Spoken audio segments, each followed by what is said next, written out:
Shalom, Bapak, Ibu, Saudara-saudari yang terkasih. Kembali kita bertemu lagi dalam ibadah pendalaman Alkitab secara online. Sebelum kita melanjutkan firman Tuhan yang terdapat dalam Yesaya 25 ayat 1-5, kita mau berdoa lebih dahulu. Segala puji syukur hanya bagi Engkau ya Bapa. Engkau Allah kami yang maha kuasa, Allah yang maha kasih. Terima kasih Tuhan, kalau kembali kami boleh mengikuti pendalaman Alkitab, meskipun secara online. Kami percaya Tuhan, bahwa berkat firman Tuhan akan kami terima saat ini. Tuhan, urapi hamba-Mu. Biarlah Tuhan kami boleh menyampaikan dengan kebenaran, dengan baik. Dan agar jemaat-Mu juga boleh mengerti. Dan kami semua boleh belajar untuk melakukan firman Tuhan. Terima kasih Bapa, di dalam nama Tuhan Yesus kami berdoa. Amin. Renungan firman Tuhan saat ini dengan tema atau judul ucapan syukur karena musuh sudah musnah. Ucapan syukur karena musuh sudah musnah. Di dalam Yesaya 25 ayat 1-5. Yesaya 25 ayat 1-5. Saya mau bacakan di dalam ayat yang pertama. Ya Tuhan, Engkaulah Allahku. Aku mau meninggikan Engkau, mau menyanyikan syukur bagi nama-Mu. Sebab dengan kesetiaan yang teguh, Engkau telah melaksanakan rancangan-Mu yang ajaib, yang telah ada sejak dulu. Sebab Engkau telah membuat kota ini menjadi timbunan batu, dan kota yang berkubu itu menjadi reruntuhan. Uri orang luar tidak lagi menjadi kota, dan tidak dibangunkan lagi untuk selama-lamanya. Oleh karena itu, suatu bangsa yang kuat akan memuliakan Engkau. Kota-kota bangsa yang gagah akan takut kepadamu. Sebab Engkau menjadi tempat pengungsian bagi orang lemah. Tempat pengungsian bagi orang miskin dalam kesesakan. Perlindungan terhadap angin ribut. Naungan terhadap panas terik. Sebab amarah orang-orang yang gagah itu, sombong itu, seperti angin ribut di musim dingin. Seperti panas terik di tempat kering. Kegaduhan orang-orang luar kau diamkan. Seperti panas terik ditiadakan oleh naungan awan. Demikianlah nyanyian orang-orang yang gagah sombong ditiadakan. Amin. Saudara, biasanya orang mengucap syukur karena suatu hal yang bersifat positif. Misalnya, karena sudah mencapai suatu keberhasilan atau menerima pertolongan. Orang yang sudah memperoleh berkat dan lain-lainnya biasanya mengucap syukur. Sebaliknya, orang meratap atau orang sedih di sini karena hal-hal yang negatif. Misalnya mereka mengalami kesusahan, mengalami kesakitan atau kecelakaan, bahkan kemalangan-kemalangan lainnya.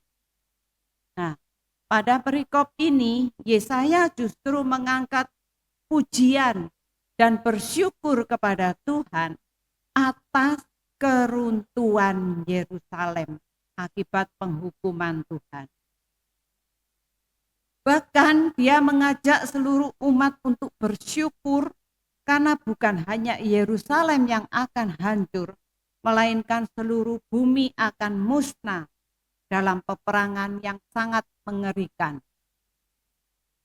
Pertanyaannya, mengapa Yesaya mengucap syukur dan memuji Tuhan? Mengapa justru dia mengajak orang lain untuk melakukan hal yang sama? Bukankah seharusnya dia merintih dan meratapi kemalangan yang menimpa dirinya, menimpa masyarakatnya dan seluruh umat manusia? Pola pikir Yesaya berbeda dengan pola pikir orang pada umumnya. Yesaya mengajak orang lain mengucap syukur atas kemalangan yang disebabkan karena hukuman Allah. Karena melalui hukuman yang terjadi diharapkan untuk menjadi sadar dan kemudian kembali kepada Tuhan. Di balik kemalangan yang terjadi, mereka boleh diharapkan untuk kembali dan bertobat kepada Tuhan. Kemalangan yang terjadi di sini ada sesuatu yang indah yang akan Tuhan wujudkan.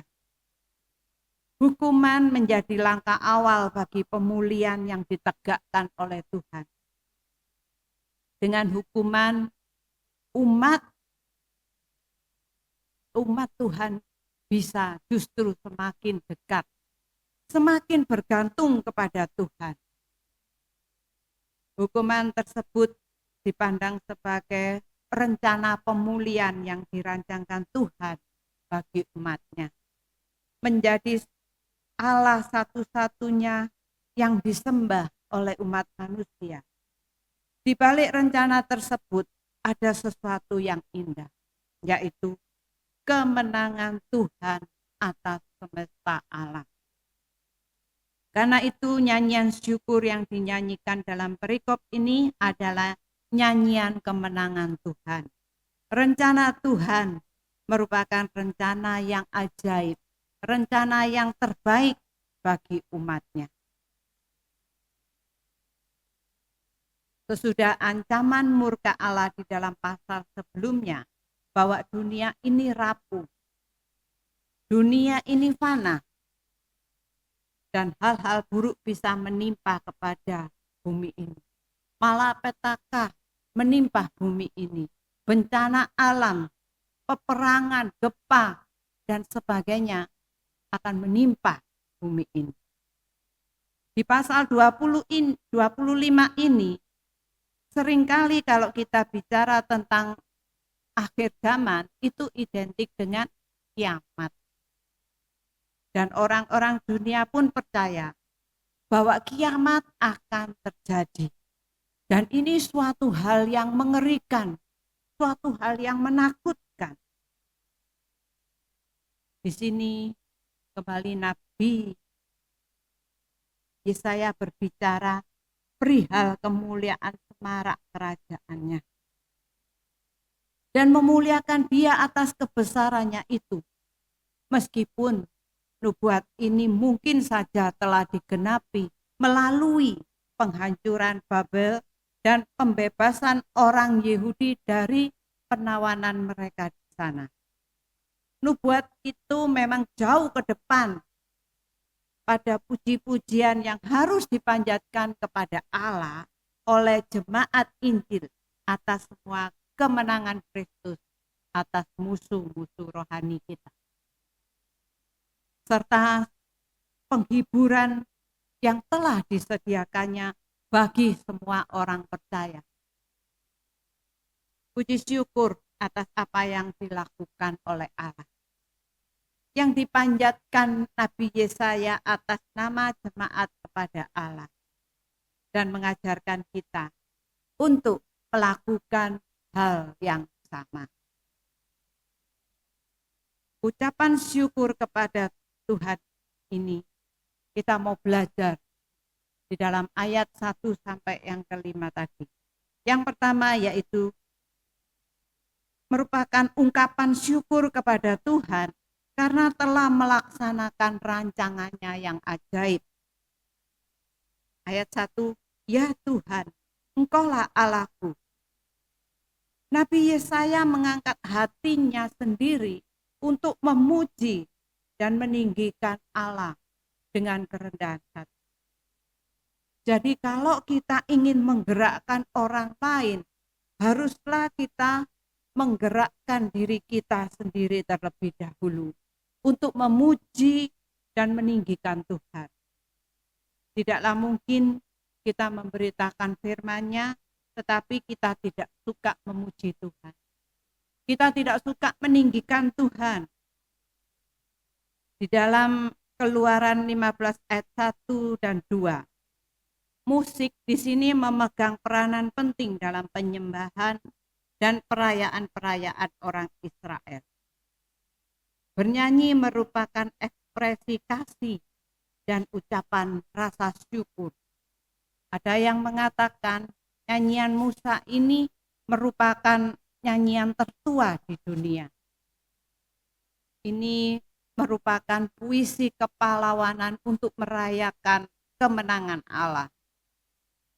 Dengan cara mengangkat hati dan suara bangsa itu keluar ke atas. Setelah dibebaskan atau dilepaskan dari bahaya besar, mereka bernyanyi dengan gembira. Mazmur dan nyanyian pujian itu merupakan cara untuk menunjukkan kelegaan hati mereka, untuk menunjukkan pujian dan terima kasih kita karena sudah bisa melewati segala sesuatu kesukaran. Karena itu biarlah kita selalu meluapkan ucapan syukur kita dengan menyanyi bagi Dia. Karena kebaikan-kebaikan yang sudah kita terima. Dan yang kedua, di dalam ayat 2 mengungkapkan pengakuan bahwa Tuhan telah membuat kota-kota menjadi reruntuhan. Dikatakan ayat 2, Engkau telah membuat kota itu, banyak kota, menjadi timbunan puing. Kota itu mungkin banyak penjaganya, tentaranya ya, yang begitu banyak. Tetapi tidak ada yang mampu bertahan melawan yang maha kuasa. Kota yang mewah, kota yang banyak dikunjungi oleh orang-orang luar akan rata menjadi tanah. Kota yang dulu pernah berjaya telah runtuh dan lenyap. Kalau kita lihat sekarang di Israel ya, banyak kota-kota yang sejak lama sudah menjadi timbunan atau reruntuhan. Melalui ini Allah mengajarkan kita bahwa di sini kita tidak mempunyai tempat tinggal yang tetap. Oleh sebab itu, carilah kota yang akan datang kelak, yang tidak akan pernah runtuh ataupun rusak. Ia telah merendahkan kesombongan dan mematahkan orang-orang perkasa dunia. Uri di sini berbicara tentang keindahan, tentang kemewahan, tentang kenyamanan, tetapi itu pun akan menjadi timbunan. Ia tidak lagi akan dibangun, jadi situasinya sangat menyedihkan. Menderita di masa-masa sulit.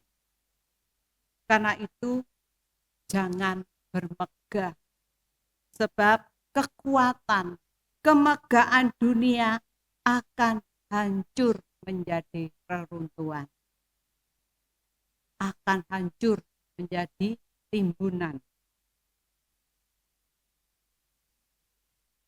Di dalam ayat yang ketiga selanjutnya, ini merupakan ungkapan bahwa bangsa-bangsa yang kuat akan memuliakan Tuhan. Ayat 3, oleh karena itu suatu bangsa yang kuat akan memuliakan engkau. Kota bangsa-bangsa yang gagah akan takut kepadamu. Hati sang nabi sangat senang karena ia tahu orang lain juga akan tergerak untuk memuji Allah. Sebab engkau telah mengadakan pemusnahan bumi melalui campur tanganmu. Orang-orang yang selama ini menentang Allah, orang-orang yang selama ini tidak mau bertobat akan dipertobatkan dan akan memuliakan Allah bersama umatnya di dalam suatu ibadah kepada Tuhan. Atau setidaknya mereka akan diinsafkan agar mereka mengaku bahwa ia telah ditaklukkan. Mereka gemetar akan penghakiman Allah. Allah akan tampil dengan nyata bagi orang-orang yang takut kepadanya. Dan bagi orang-orang yang memuliakannya. Sehingga semua orang akan mengakuinya bahwa mereka umat yang kuat.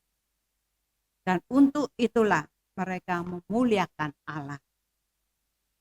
Rancangannya yang ajaib yang tidak terpikirkan oleh kita, tindakan Tuhan, pemeliharaannya atau campur tangan Allah sesuai dengan kesetiaannya dan sesuai dengan kebenarannya. Selanjutnya ayat yang keempat ini merupakan ungkapan bahwa Tuhan menjadi tempat pengungsian bagi orang lemah dan miskin. Ayat 4.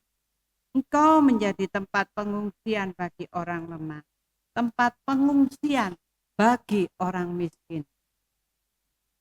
Ia telah membebaskan dan menolong umatnya yang miskin dan yang susah pada waktunya. Allah yang adil menawarkan perlindungan kepada mereka. Yesaya 14 ayat 30a.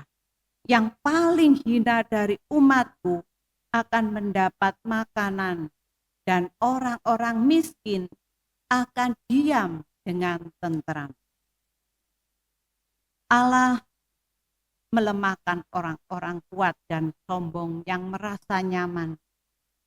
Dan ia akan menguatkan kaum lemah yang rendah hati, yang bersungguh-sungguh hatinya, yang bersandar kepadanya.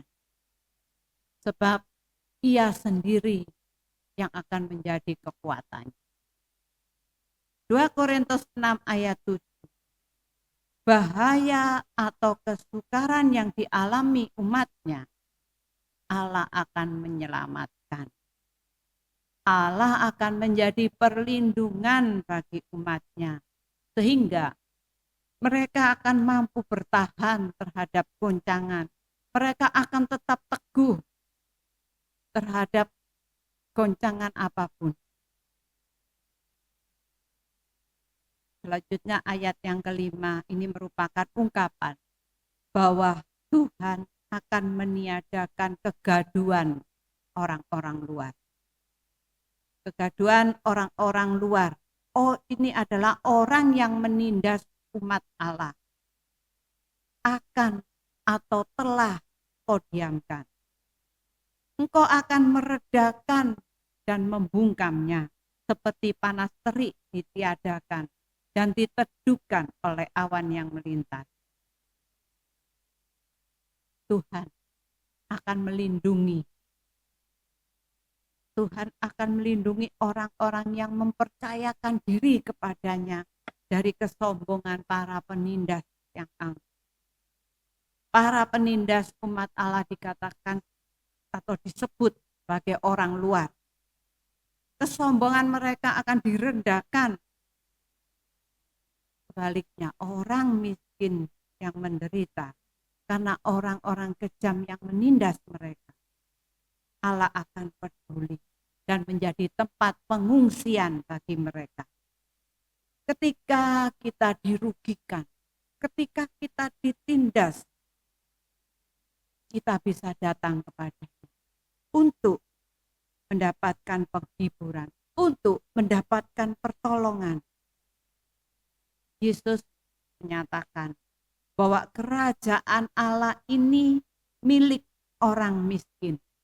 Di dalam Lukas 6 ayat 20, berbahagialah hai kamu yang miskin, karena kamulah yang mempunyai kerajaan Allah. Artinya, ketika manusia mau melakukan apa yang dikehendaki Allah, misalnya melayani dan menyampaikan kabar baik kepada sesamanya. Di dalam Lukas 4 ayat 4. Saudaraku, kehidupan kita saat ini mungkin tidak mudah. Kita mungkin belum bisa keluar dari krisis dan tekanan ekonomi yang sulit. Persaingan kerja dan hal-hal yang menakutkan kita. Hal ini menyebabkan kemiskinan dan ketidakmampuan kita. Mungkin karena penyakit yang menimpa kita. Ancaman kehidupan di sekitar kita makin menakutkan. Tapi biarlah kita mau datang, mau berlindung kepada Tuhan. Karena dialah tempat pengungsian bagi orang lemah. Dialah tempat berteduh dan batu karang yang kuat. Juga sebagai sandaran jiwa. Dan kita tidak akan jatuh. Bahkan ada keamanan, ada kelegahan, ada kenyamanan untuk kita bisa mampu menjalani hidup ini. Karena itu, hendaklah kita tidak takut. Kita akan bersyukur dan memuji Tuhan atas rancangannya yang indah, atas rancangannya yang ajaib, atas rancangannya yang setia, yang hidup di dalam kebenaran. Jadi, memang cerita akhir zaman ini bisa menimbulkan ketakutan. Tapi di sisi lain, menimbulkan pengharapan kita. Bahwa di dalam Tuhan, amanlah kita. Di dalam Tuhan, ada pengharapan. Bahwa satu kali kita akan berada di Yerusalem baru, kota Allah yang kekal. Karena itu tetaplah percaya kepada Yesus. Dialah jalan kebenaran dan kehidupan. Tetaplah naikkan syukur di dalam situasi kondisi apapun. Dan bertobatlah. Karena semuanya itu merupakan tanda Allah mengasihi kita. Meskipun saat ini kita dalam keadaan kurang baik. Tapi percayalah, rancangan Tuhan adalah rancangan yang terbaik bagi setiap kita, bagi umatnya. Amin. Kita mau berdoa. Kami bersyukur Tuhan. Kembali firman-Mu menyegarkan hati kami. Kami yang mungkin pada waktu-waktu yang lalu merasa terpuruk. Mungkin waktu-waktu yang lalu mengalami keadaan yang kurang baik. Tetapi dengan firman-Mu ini mengingatkan kami. Bahkan meneguhkan iman kami di dalam situasi keadaan apapun. Biarlah kami mau tetap mengucap syukur kepada Engkau. Kami mau meninggikan Engkau. Karena Engkau begitu baik. Karena kebaikan-kebaikan-Mu yang sudah kami rasakan. Terima kasih Bapa. Kami tahu Tuhan, kami penuh dengan kelemahan. Kami membutuhkan Roh Kudus-Mu agar kami boleh dan mampu melewati masa-masa sukar kami. Untuk tetap bersyukur kepada Engkau. Terima kasih Bapa.